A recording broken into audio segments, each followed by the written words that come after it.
Қайырлы күн, құрметті оқырмандар, сіздермен арайлым. Менің арнама тіркелмеген болсаңыздар, міндетті түрде тіркеліп өтіңіздер. Алдағы уақытта көптеген түрлі рецептермен бөлісетін боламын. Бүгін қазіргі таңда хит болып жатқан восточная корзина пирогын дайындаймыз.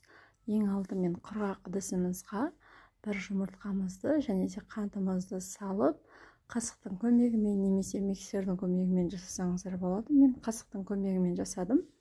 Екеуін жақсылап араластырып аламыз.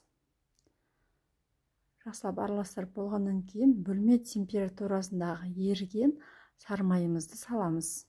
Менікі кішкене ерімей қалды. Егер де сіздердікі ерісе, бұдан да әдемі болады. Сонда да қасықтың көмегімен жақсылап езіп алдым.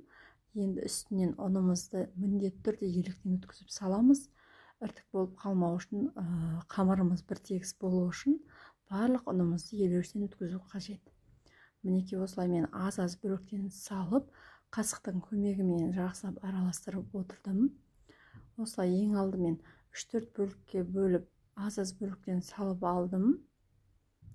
Салып араластырып алдым. Сосын барлығын елеуіштен өткізіп қалған ұнымды кішкене қасықтың көмегімен бір араластырып жібердім де, қасықтағы қамырды сырып, қолдың көмегімен өте жұмсақ қамыр дайындадым. Өте жұмсақ, теп-тегіс қамыр болып шығады. Осы уақыт аралығында пештеріңізді қосып қойыңыздар.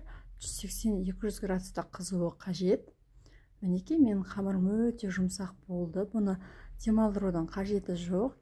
Себебі құрамында сары май бар. Өте жұмсақ қамыр.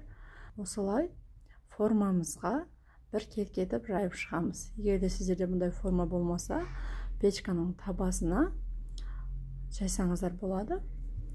Ең алдымен үстіне мейізімізді сеуіп, оның үстіне жаңғағымызды сеуіп, оның үстіне кептірілген өрік жемісін себеміз. Мен алдын ала барлық жемістерімді турап алдым. Сіздер де дәл солай дайындап турап алыңыздар.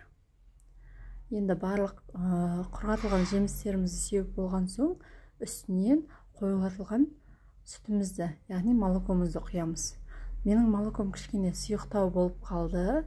Сіздер міндетті түрде қою молоко пайдаланыңыздар. Себебі қою болса, өте керемет болып шығады. Менікі кішкене сұйықтау болып қалды.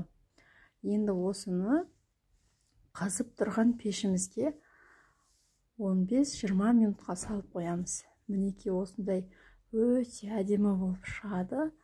Бір жегеннен қайта жегіңіз келіп тұрады. Сіздер де міндетті түрде жасап көріңіздер. Мінекей піскен кезде осылай болып тұрады. Кішкене суығанын күтесіздер. 1 сағат көлемінде суығаннан кейін ұсынуға болады.